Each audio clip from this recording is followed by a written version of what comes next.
जय श्री कृष्णा। राधे राधे। गणगौर का व्रत और उद्यापन करने वाली सभी बहनों को मेरी तरफ से व्रत की बहुत बहुत शुभकामनाएं। आपकी गणगौर पूजा कैसे चल रही है कमेंट बॉक्स में बताना। और आज मैं आपके लिए लेकर आई हूँ गणगौर पूजा, व्रत और उद्यापन में सुनी जाने वाली सारी कहानियाँ एक साथ, ताकि मेरी बहनों को अलग अलग कहानियाँ ढूंढनी ना पड़े और ना ही ये सोचना पड़े कि व्रत उद्यापन में ना जाने कौन कौन सी कहानियाँ सुनी जाती है। गणगौर पूजन से लेकर उद्यापन तक की सारी वीडियो मैंने पहले से डाली हुई है, जो मीरा भक्ति चैनल पर आपको मिल जाएगी।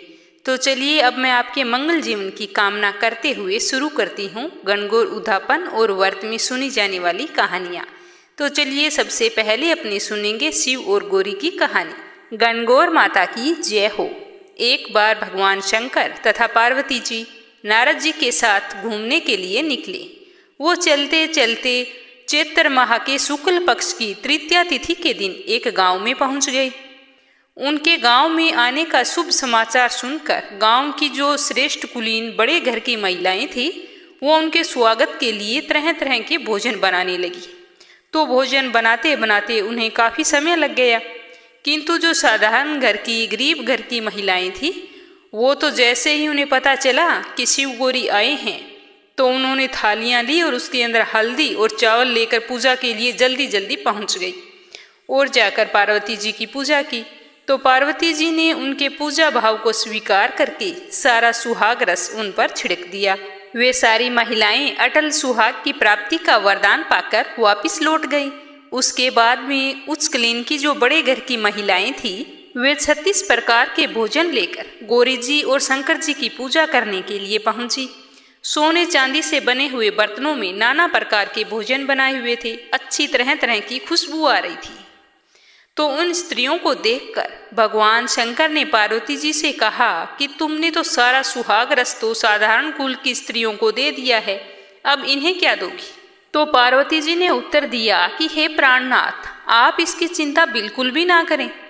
उन स्त्रियों को मैंने केवल ऊपरी पदार्थों से बना हुआ रस दिया है, इसीलिए उनका रस तो रहेगा, परंतु मैं इन उच्च कुल की स्त्रियों को अपनी अंगुली चीरकर अपने रक्त से सुहाग का रस दूंगी। यह सुहाग रस जिसके भाग्य में पड़ेगा, वह तन मन से मुझ जैसी सौभाग्यवती हो जाएंगी। जब महिलाओं ने पूजन समाप्त कर लिया, तब पार्वती जी ने अपनी अंगुली चीरकर उन पर खून से छींटा दे दिया। जिस पर जैसा छींटा पड़ा, उसने वैसा ही सुहाग पाया। उसके बाद में भगवान शिव की आज्ञा लेकर नदी तट पर स्नान करने चली गई। वहां जाकर पार्वती जी ने नदी तट पर स्नान किया और बालू की शिव मूर्ति बनाकर पूजन करने लगी। पूजन के बाद में बालू के पकवान बनाकर शिव जी को भोग लगाया। प्रदक्षिणा करके नदी तट की मिट्टी से माथे पर तिलक लगाया और 2 कण बालू का भोग लगाया। इतना सब किया तो करते करते पार्वती जी को काफी समय लग गया। तो काफी समय बीत जाने के बाद जब पार्वती जी शिव जी के पास लौट कर आई, तो महादेव जी ने उनसे देर से आने का कारण पूछा। तो पार्वती जी ने झूठ बोल दिया कि वहां पर तो मेरे भाई भावज मायके वाले मुझे मिल गए थे, उन्हीं से बातें करने में मुझे देर हो गई। परंतु महादेव तो महादेव थे, वे तो कुछ और ही लीला रचना चाहते थे। तो उन्होंने पार्वती जी से पूछा कि तुमने नदी के तट पर पूजन करके किस चीज का भोग लगाया था और वहां पर तुमने कौन सा प्रसाद खाया था? तो पार्वती जी ने फिर झूठ बोल दिया कि स्वामी, मेरे भैया भावज ने मुझे जिद करके घर पर बुला लिया, तो वहां जाकर मैंने दूध भात खाया था, उसे खाकर मैं सीधी सीधी यहीं चली आ रही हूँ। यह सुनकर शिव जी भी दूध भात खाने की लालच में नदी तट की ओर चल पड़े। तो पार्वती जी तो बड़ी दुविधा में पड़ गई। उन्होंने मौन भाव से भगवान शंकर का स्मरण किया और प्रार्थना की कि हे भगवान, यदि मैं आपकी अनन्य दासी हूँ तो आप इस समय मेरी लाज रखिए। यह प्रार्थना करती हुई पार्वती जी शिव जी के पीछे पीछे चलती रही। उन्हें दूर नदी के तट पर माया का महल दिखाई दिया। उस महल के भीतर पहुंचकर वो देखते हैं कि वहां पर शिव जी के साले सलहज सारे परिवार वाले उपस्थित थे। उन्होंने गौरी तथा शंकर का भाव भीना स्वागत किया और अच्छी तरह खातिरदारी की। वे 2 दिनों तक वहां पर रहे। तीसरे दिन पार्वती जी ने शिव जी से चलने के लिए कहा, पर शिव जी तो चलने को तैयार नहीं थे। वे तो चाहते थे कि कई दिनों तक और रुकेंगे। तब पार्वती जी रूठकर अकेली ही चल दी। तो ऐसी हालत में भगवान शिव जी को पार्वती जी के साथ चलना पड़ा। नारद जी भी साथ साथ चल दिए। चलते चलते वे बहुत दूर निकल आए। उस समय भगवान सूर्य अपने धाम को पधार रहे थे। तो अचानक भगवान शंकर बोले कि मैं तुम्हारे मायके में अपनी माला भूल आया हूँ। तो पार्वती जी बोली कि ठीक है, मैं लेकर आती हूँ। और जैसे ही जाने को मुड़ी तो भगवान शंकर ने उन्हें रोक दिया। भगवान शंकर ने उन्हें जाने की आज्ञा नहीं दी और कहा कि इस कार्य के लिए वहां पर ब्रह्मा पुत्र नारद जी को भेजना है। ऐसा कहकर शिव जी ने नारद जी को वहां पर भेज दिया। पार्वती जी को फिर डर लग रहा था कि ना जाने क्या होगा। जैसे ही नारद जी वहां गए तो वहां पर तो कोई महल नहीं था, दूर दूर तक जंगल ही जंगल था जिसमें हिंसक पशु विचर कर रहे थे। नारद जी वहां पर भटकने लगे और सोचने लगे कि कहीं वे कोई गलत जगह पर तो नहीं आ गई। मगर सहसा ही अचानक बिजली चमकी। नारद जी को शिव जी की माला एक पेड़ पर टंगी हुई दिखाई दी। तो नारद जी ने जल्दी से वो माला उतारी और भागकर शिव जी के पास आए और वहां आकर सारा हाल बता दिया। तो शिव जी ने हंसकर कहा कि नारद, यह सब पार्वती जी की लीला है। इस पर पार्वती बोली कि मैं किस योग्य हूँ। तब नारद जी ने सिर झुकाकर कहा कि माता, आप पतिव्रताओं में सबसे सर्वश्रेष्ठ हैं। आप सौभाग्यवती समाज में आदि शक्ति हैं। यह सब आपके पतिव्रत का ही प्रभाव है। संसार की स्त्रियां आपके नाम स्मरण मात्र से ही अटल सौभाग्य प्राप्त कर सकती हैं और समस्त सिद्धियों को बना तथा मिटा सकती है। तब आपके लिए यह कर्म कौन सी बड़ी बात है। हे महामाये, गोपनीय पूजन अधिक शक्तिशाली तथा सार्थक होता है। आपकी भावना तथा चमत्कारपूर्ण शक्ति को देखकर मुझे भी बहुत ही प्रसन्नता हुई है। मैं आशीर्वाद रूप में कहता हूँ कि जो स्त्रियां इस तरह गुप्त रूप से पति का पूजन करके मंगल कामना करेंगी, उन्हें महादेव जी की कृपा से दीर्घायु वाले पति का साथ मिलेगा। तभी से गणगौर पूजन, व्रत और उद्यापन की प्रथा चल पड़ी। तो चलिए अब सुनते हैं गणगौर की दूसरी कहानी।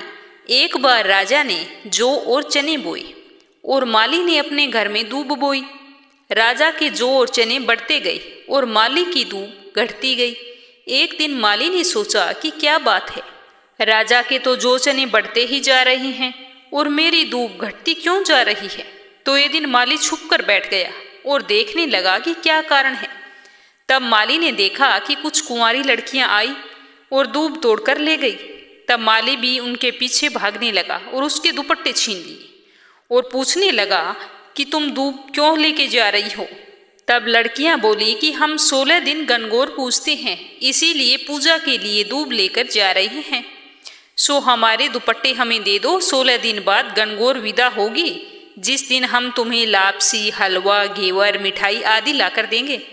फिर उसने सबके दुपट्टे वापिस कर दिए। जब 16 दिन पूरे हुए तब लड़कियों ने लापसी, हलवा जैसे जैसे उसको बताया था सारा सामान लाकर मालन को दे दिया। बाहर से मालन का बेटा आया और बोला कि माँ, आज मुझे तो बहुत ही भूख लगी है। तो मालन बोली कि बेटा, आज तो लड़कियां बहुत सारा खाना देकर गई है, रसोई में रखा है, जाकर खा लो। तो बेटे से तो रसोई खुली नहीं। तब माँ ने आकर चिंटी अंगुली से छिंटा दिया तो रसोई खुल गई। अंदर देखा तो ईश्वर गणगौर बैठे थे। ईश्वर जी ने बहुत ही सुंदर कपड़े पहने थे और गोरा माता मांग संवार रही थी। रसोई में अन्न धन के भंडार भरे पड़े थे। माली, मालन और उनके बेटे को ईश्वर गणगौर जी के सुंदर दर्शन हुए। हे गणगौर माता, जिस प्रकार माली के परिवार को दर्शन दिया उस प्रकार सबको दर्शन देना। ईश्वर जी जैसा भाग और गोरा जैसा सुहाग सबको देना। गणगौर की कहानी कहता नो और सुनता नो सारे परिवार को देना। गणगौर की तीसरी कहानी। एक बार भगवान शिव व माता पार्वती जी कैलाश पर्वत से सृष्टि का भ्रमण करने के लिए उतरे। तो सबसे पहले उनको एक गाय मिली जो बहुत ही तड़प रही थी, क्योंकि उसको बच्चा होने वाला था। तो माता पार्वती को बहुत ही घबराहट हुई। उन्होंने भगवान से कहा कि भगवान, आप मेरे पेट पर गांठ बांध दो, मैं ऐसे दुख को नहीं देख सकती। तब भगवान बोले कि अभी तो बहुत कुछ देखना है। तब दोनों आगे चले तो देखा कि एक हथनी परेशान थी। फिर आगे चलने पर देखा कि राजा के रजवाड़े से उल्टे निशान हो रहे थे। तब माता गौरा ने भगवान से पूछा कि ये क्या हो रहा है। तब भगवान ने कहा कि राजा की रानी भी गर्भवती है और उसे प्रसव पीड़ा है। तब गौरा जी ने जबरदस्ती भगवान के मना करने पर भी गांठ लगवा ली और कहने लगी कि मुझे तो बच्चा कभी नहीं। और कई दिनों बाद जब भ्रमण करते हुए वापिस आए तब देखते हैं कि राजा के यहाँ पर शहनाई बाजे बज रहे थे और खुशियाँ मनाई जा रही थी। रानी बहुत ही खुश थी। तब गौरा जी बोली कि हे स्वामी, रानी इतनी खुश क्यों है। तब शिवजी ने बताया कि इसके बेटा हुआ है, उसी की बधाई में गाजे बाजे बज रहे हैं और रानी बहुत ही खुश है। तब गौरा जी बोली कि रानी इतनी खुश है तो मुझे भी बेटा होवे तो मैं कितनी खुश होऊंगी, आप मेरी कृपा करके गांठ खोल दें। तब भगवान ने मना कर दिया। थोड़ा सा आगे चले तो देखा अभी हथनी भी अपने बेटे को बड़े प्यार से चाट रही थी और आगे चलने पर गाय भी बड़ी खुश नजर आ रही थी। तब गौरा ने भगवान से बहुत ही जिद की। फिर वे घूमते घूमते कैलाश पर्वत पर पहुंच गई। कुछ दिन बाद गणगौर का दिन आया। औरतें माता गौरा की पूजा करने के लिए अपने सुहाग को अमर रखने के लिए आई। तब उन्होंने सारा सुहाग पहले पहुंचने वाली औरतों को बांट दिया। तब भगवान बोले कि गौरा, तुम्हारी पुजारिन तो धीरे धीरे सज धज कर अब आएंगी और तुमने सारा सुहाग पहले ही बांट दिया। तब उनके आने पर गौरा जी ने नैनों में से सुरमा निकाला, मांग में से सिंदूर निकाला, टिक्की में से रोली निकाली और चिटली अंगुली से अमर सुहागिन होने के छिंटे दिए और सभी को अमर सुहाग बांटा। हे भगवान, गणगौर माता की कहानी कहने वाले को, सुनने वाले को, हुंकारा भरने वाले को और सभी को ईश्वर गणगौर की कृपा प्राप्त हो और सभी सुहागिन महिलाओं को अखंड सौभाग्य का आशीर्वाद मिले। गणगौर की चौथी कहानी। एक बार ईश्वर जी 16 दिन गणगौर के हुए तब ससुराल गौरा जी को लाने के लिए पहुंचे। वहां जाकर ईश्वर जी ने गौरा जी की परीक्षा लेने के लिए गौरा जी की माँ ने जितना भी खाना बनाया था अकेला ही खा लिया। तब माता गणगौर को भी भूख लगी थी और वो कहने लगी कि माँ, जो भी घर में खाने को है वो मुझे दे दो। तो माँ ने देखा कि बथुए की 2 गुट्टी पड़ी थी, जल का लोटा मिला तो गौरा जी को वो दे दिया। गौरा जी ने वो ही खा लिया और पानी पी लिया। फिर गौरा जी की विदाई कर दी। जब ईश्वर जी ससुराल से विदा होकर आए तब उन्हें रात को जंगल में विश्राम करना पड़ा। माता गौरा को भूख के कारण नींद नहीं आ रही थी। तब ईश्वर जी ने अपने अंतर्मन से उनके पेट में देखा तो बथुए की पिंडी और जल का लोटा झूल रहा था। भगवान ईश्वर जी ने गौरा जी से पूछा कि आज तुमने क्या क्या खाया। तब माता जी बोली कि आपने खाया वही मैंने खाया। तब भगवान जी बोले कि तुम झूठ बोल रही हो, तुम्हारे पेट में तो बथुए की पिंडी और जल का लोटा झूल रहा है। तब गौरा जी को क्रोध आ गया और वो बोली कि आज तो आपने औरत जात के पेट की ढक्कन खोल ली है, आइंदा कभी ऐसा मत करना। आपको अच्छी तरह खिलाया पिलाया है, मुझे चाहे कुछ भी खिलाया हो, आपने मेरी परीक्षा नहीं मेरी माँ की परीक्षा ली है। इस प्रकार बातें करते हुए दोनों कैलाश पर्वत पर पहुंच गए। हे ईश्वर गणगौर, आप जैसा सच्चा साथ और समर्पण सबको देना। तो ये तो हो गई गणगौर की कहानियाँ और अब अपनी सुनेंगे गणेश जी की कहानी और उसके बाद में लपसी तपसी की कहानी। ये 2 कथाएं हर व्रत कथा में अवश्य सुननी चाहिए, नहीं तो हमें व्रत का पूरा फल नहीं मिलता। बोलो गणेश गजानन की जय हो। एक समय की बात है, एक भाई बहन रहा करते थे। बहन का नियम था कि वह अपने भाई का चेहरा देखे बिना खाना नहीं खाती थी, तो इसीलिए वह हर रोज सुबह जल्दी उठती और जल्दी जल्दी सारा काम खत्म करके अपने भाई के घर उसका मुंह देखने के लिए जाती। तो एक दिन रास्ते में पीपल के पेड़ के नीचे एक गणेश जी की मूर्ति रखी थी। तो उसने भगवान के सामने हाथ जोड़कर कहा कि मेरे जैसा अमर सुहाग और मेरे जैसा अमर पीहर सबको दीजिए। यह कहकर वो आगे बढ़ जाती। जंगल के झाड़ियों के कांटे उसके पैरों में चुभ जाते। ऐसे ही समय बीतता रहा। एक दिन वो अपने भाई के घर पहुंची और भाई का मुंह देखकर वहां पर बैठ गई। तो भाभी ने पूछा कि आपके पैरों को क्या हो गया है। तो यह सुनकर उसने भाभी को जवाब दिया कि भाभी, रास्ते में जंगल के झाड़ियों के जो गिरे हुए कांटे होते हैं वो मेरे पैरों में चुभ गए हैं। जब वो अपने घर वापस लौट आई तो पीछे से भाभी ने अपने पति से कहा कि रास्ते को साफ करवा दो, देखा नहीं आपकी बहन के पाँव में कितने सारे कांटे चुभ जाते हैं। तो भाई ने कुल्हाड़ी लेकर सारी झाड़ियों को काटकर रास्ता साफ कर दिया, जिससे गणेश जी का स्थान भी वहां से हट गया। तो यह देखकर भगवान जी गुस्सा हो गए और उसके भाई के प्राण हर लिए। लोग अंतिम संस्कार के लिए जब भाई को लेके जा रहे थे तो उसकी भाभी रोते हुए बोली कि थोड़ी देर के लिए रुक जाओ, उसकी बहन आने वाली है। वह अपने भाई का मुंह देखे बिना भोजन नहीं करती, यह उसका नियम है। तब लोगों ने कहा कि आज तो देख लेगी, पर कल किसका मुंह देखेगी। तब उसकी भाभी ने कहा कि आज तो देख लेने दो, कल की कल देखेंगे। तो रोज की तरह बहन अपने भाई का मुंह देखने के लिए जंगल के रास्ते से निकली। तब उसने जंगल में देखा कि सारा रास्ता साफ किया हुआ है। जब वो कुछ आगे बढ़ी तो उसने देखा कि सिद्धि विनायक भी वहां से हटा दिया गया है। तब उसने जाने से पहले गणेश जी को एक अच्छे से स्थान पर रखकर हाथ जोड़कर बोली कि भगवान, मेरे जैसा अमर सुहाग और मेरे जैसा अमर पीहर सबको देना। यह बोलकर जैसे ही वो आगे बढ़ी तो गणेश भगवान सोचने लगे कि अगर इसकी मैंने आज नहीं सुनी तो मुझे कौन मानेगा और कौन मेरी पूजा करेगा। तब सिद्धि विनायक ने उसे आवाज दी कि बेटी, इस खेजड़ी की 7 पत्तियां तोड़कर ले जा और उसे कच्चे दूध में घोलकर भाई के ऊपर छींटा मार देना, वह उठकर बैठ जाएगा। तो यह सुनकर बहन पीछे मुड़ी तो वहां पर कोई नहीं था। तो वो सोचने लगी कि ऐसा क्यों कहा है। फिर सोचा कि जैसा सुना है वैसा कर लूं। तो उसने खेजड़ी की 7 पत्तियां तोड़ ली और अपने भाई के घर पहुंची तो वहां पर देखा कि वहां तो बहुत सारे लोग इकट्ठे हुए हैं। भाभी रो रही है और भैया की लाश रखी है।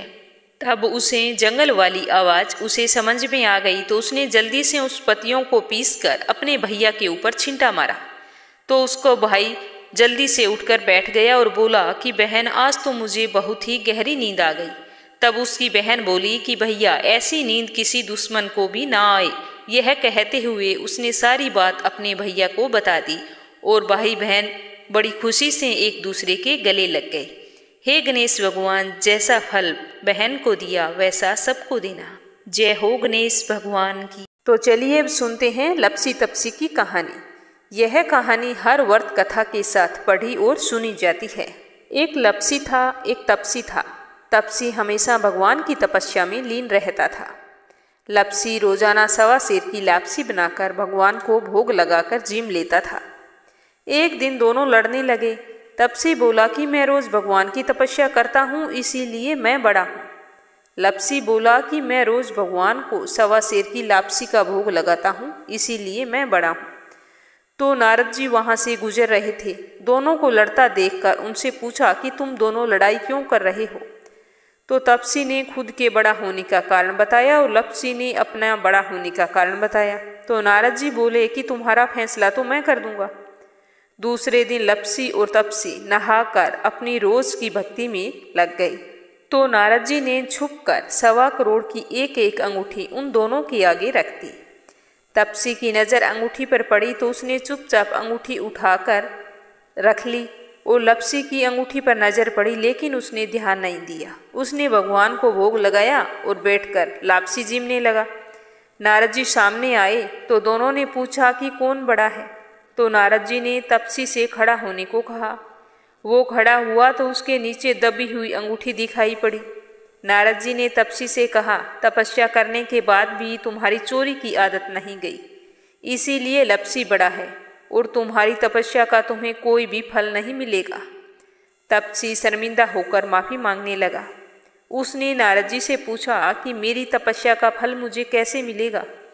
नारद जी ने कहा कि यदि कोई गाय और कुत्ते की रोटी नहीं बनाएगा तो वो फल तुझे मिलेगा। यदि कोई ब्राह्मण को भोजन करवाकर दक्षिणा नहीं देगा तो वो फल तुझे मिलेगा। यदि कोई सूट, तीवल, साड़ी वगैरह किसी को देकर ऊपर कुछ रुपए भेंट स्वरूप नहीं देगा तो वो फल तुझे मिलेगा। यदि कोई दीपक से दीपक जलाएगा तो वो फल भी तुझे मिलेगा। यदि कोई व्रत में सारी कहानियां सुन ले लेकिन तुम्हारी कहानी नहीं सुनेगा तो वो फल भी तुझे मिलेगा। उसी दिन से हर व्रत कथा के साथ लपसी तपसी की कहानी अवश्य कही और सुनी जाती है। तो ये थी सूरज रोटी के व्रत और उद्यापन में सुनी जाने वाली कहानियाँ। भगवान सूर्य देव आपकी समस्त मनोकामना